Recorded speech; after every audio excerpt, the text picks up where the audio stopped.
Happy New Year, YouTube, and New Year, new videos. So, I wanted to take a look at something different, and I wanted to talk about a Lego set I have. One time I had a bunch of Lego sets since I started getting seriously into collecting them.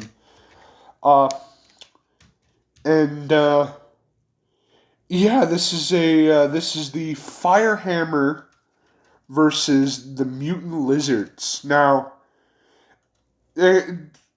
it's from the theme Dino Attack, and Dino Attack is, well, it has its controversies, but this is a really cool set regardless of these quote-unquote controversies. But, yeah, the main controversy is the mutant lizards, and that, well, they're not really dinosaurs. And you can't really call these guys velociraptors, because if you guys are familiar with this theme, the velociraptors are freaking huge. They're bigger than most regular T-Rexes. So if you know anything about, I'm not saying you need to, but if you know anything about Paleolithic scale, it's a big word of the day. But that doesn't really fit. So I guess mutant lizard is the best way to describe these. But let's ignore these guys and let's focus on the truck. There is a minifigure in there that is, I believe his name is Viper. And these are one that all had these weird, edgy, teenager youth phase names. Like Shadow, Specs, and, you know. These guys look like Call of Duty characters, oh my god. But, you know, for the time, that print on the chest was very nice. I feel like we've gotten this face a lot. I feel like this is like the generic policeman face, like rough cop, stops none to get the bad guy, breaks all the rules. You know, that kind of thing. You know, look, he's doing a little lip bite. I feel like we've had this exact minifig. I feel like this was like, I know I'm probably wrong, but let's see if we can get any more details without the face. He's got a little scar running across him. Never mind, that probably is unique then. And I just want to keep looking at the detail because you cannot see these as physical Lego pieces. Like they're so. But that is a very nice thing they did with the chest print. Now, there's not a lot of interior, and if you guys know me, you probably don't. This is the first video I've ever posted about Lego, but I'm a big interior space kind of guy, and this does have a lot of it, but at the cost to where it doesn't really have any detailing. So, you know, you win some, you lose some, but I feel like if they just threw a couple of chairs in, they could fit every minifigure that the theme has in it. And weirdly enough, this, despite having different variations, this theme only has like a handful of minifigures. There's only like, I believe, 4. So correct me if I'm wrong. And yes, I know the wheel is out. I'm gonna go fix that real quick. Now that being said, little details are where the set really comes to life for me. That little antenna piece at the end, well, not so little, but you know, that piece over there brings a lot of life to the set. And these little pieces over here representing a rear view mirror are a really nice little touch that adds a lot of life to this set. If you go to this side, you'll see a walkie-talkie, which is, I guess, is useful when you're running over mutant lizards at 65 miles per hour on a deserted post-apocalyptic highway. But if you notice, here is really just where the whole thing is just, yeah, it's awesome.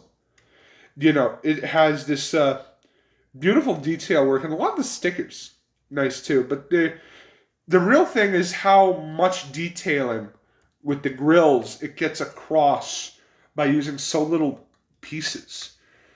These move up. I'm not really sure what the purpose is. Maybe that was the only way they could get them on the angle.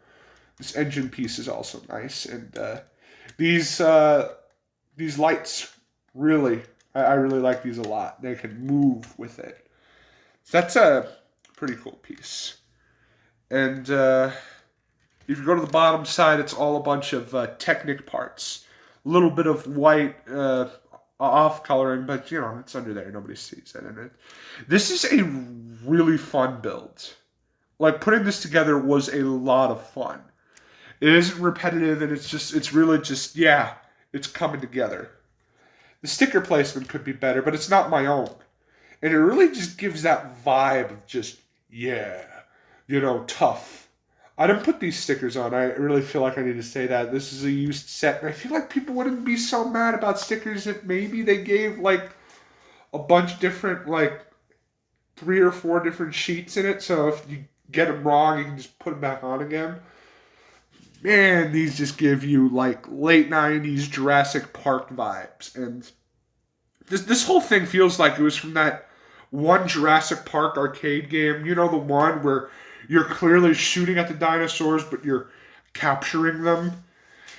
Yeah, that was what this is. The color theory on this is also really good. Tannish sand color, I think.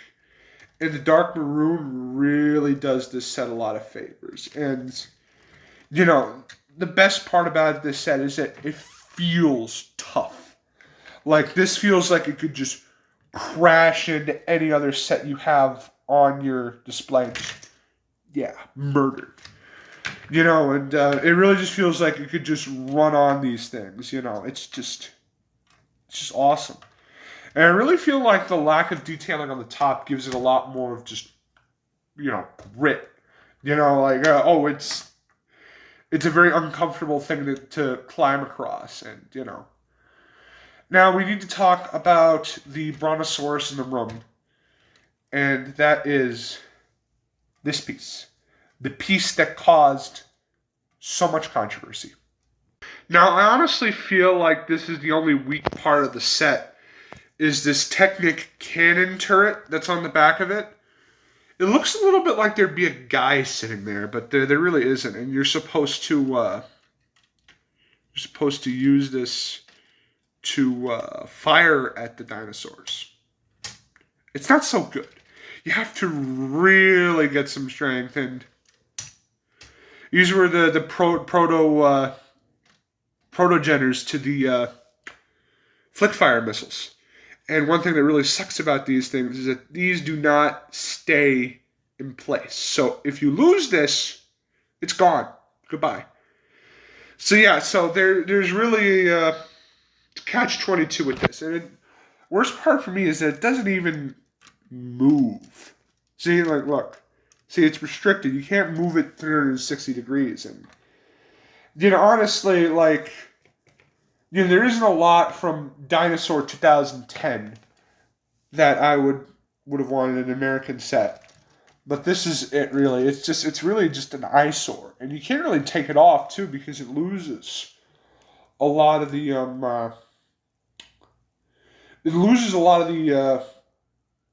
the space. There's not a lot of space after that. There's just blank space over there. So, just like how I'm spacing out in that conversation. So, really, I don't know, maybe I'll get the European version at some point. But yeah, they censored this Lego theme in Europe.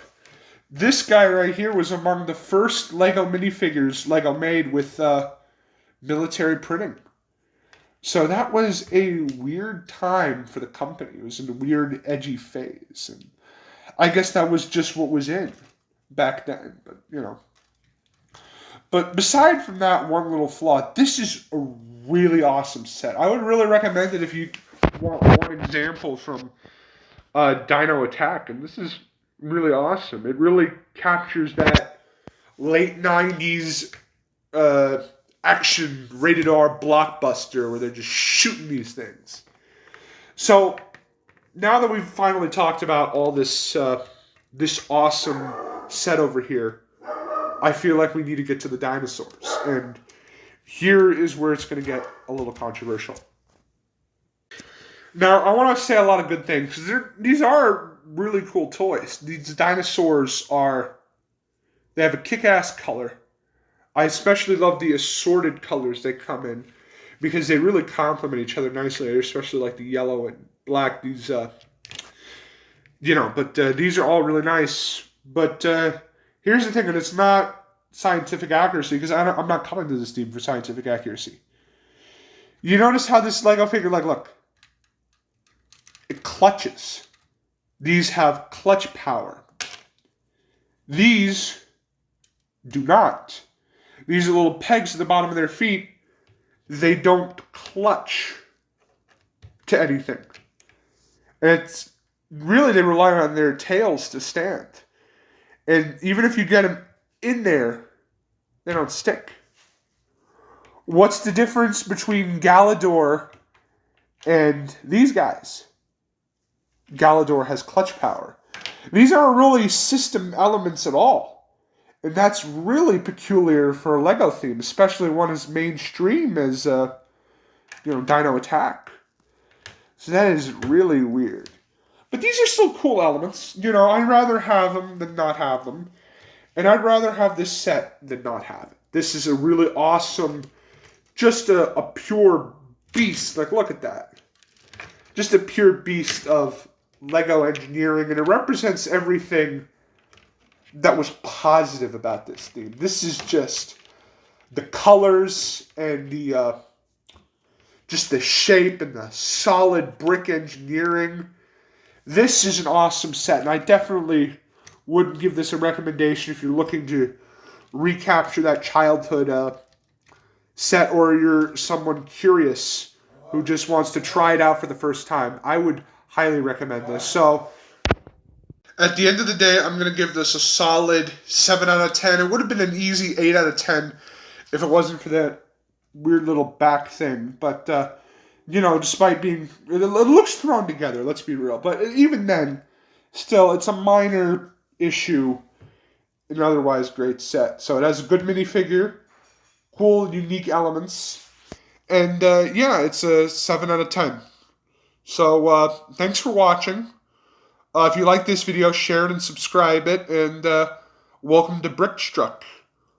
I have a lot more videos to show you guys, and I'm looking forward to sharing. All right. Peace out, guys.